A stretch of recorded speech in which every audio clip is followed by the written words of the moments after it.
yan nga po, bigla ako napatakbo sa loob ng bahay kasi habang naglalaro ako sa backyard, nakita ko itong pussycat doll. Pumunta sa akin sa paglalaro.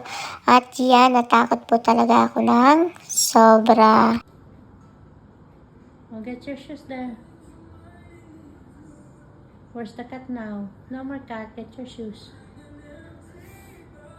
Right? No. Yeah, get your shoes now. Yes. Okay. Huh? Go. Okay. Okay, mommy will help you. Get your shoes. You want mommy to get your shoes? You want mommy to get your shoes? Hindi ko nga po muna sinuot yung shoes ko. Kasi sabi ko kay mami, dirty yun kasi inamoy-amoy ng pusa. Kaya sabi ko kay mami, ito muna ang isusuot ko. Pero hindi na rin muna ako lumabas kasi natakot ako. Kasi baka nandun pa rin sa labas yung pussycat doll. Kaya si Lily at daddy muna ang magbabanding dito habang pa-chill-chill sila dalawa. Naalala ko tuloy ako ang drinking buddy ni daddy dati. Pero ngayon si Lily na kasi si Lily ay paupo-upo lang dito.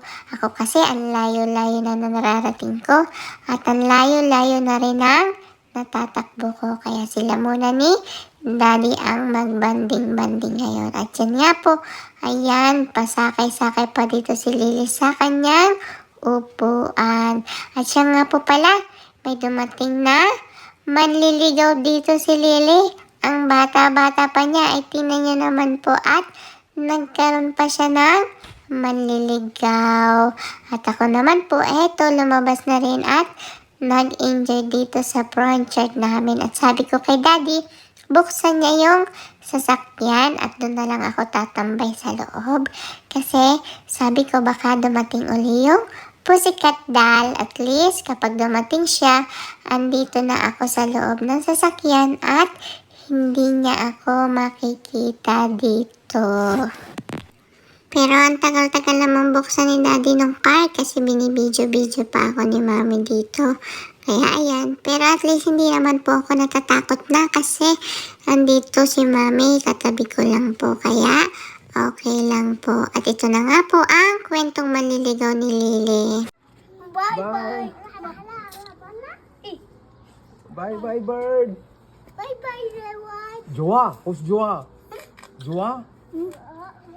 You're 3 years old? 2. Your ma, what's your name? And Habib. No. Baby, who's baby? Baby. Baby? Gulong. What's your name? Gulong. Ano? Oma, okay. Baby, kiss, baby.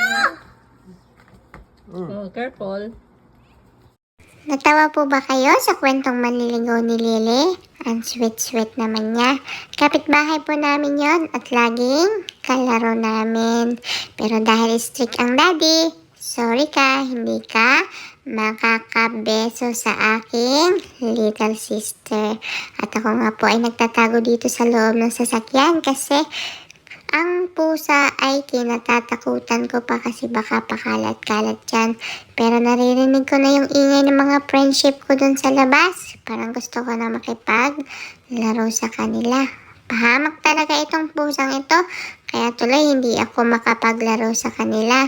Save me here please. Tulungan niyo ako makalabas dito para makalaro na ako sa kanila.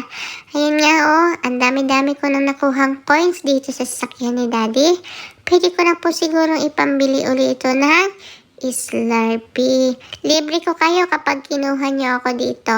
At yan na nga po. Taran! Sinundo na ako ng mga friendship ko at takbo-takbo na kami dito. Hindi na siguro ako hahabulin ng pusa dito kasi madami na kami at binabantayan nila ako. O diba? Ang dami-dami kong pwedeng makalaro dito. Yun lang po. Bye-bye!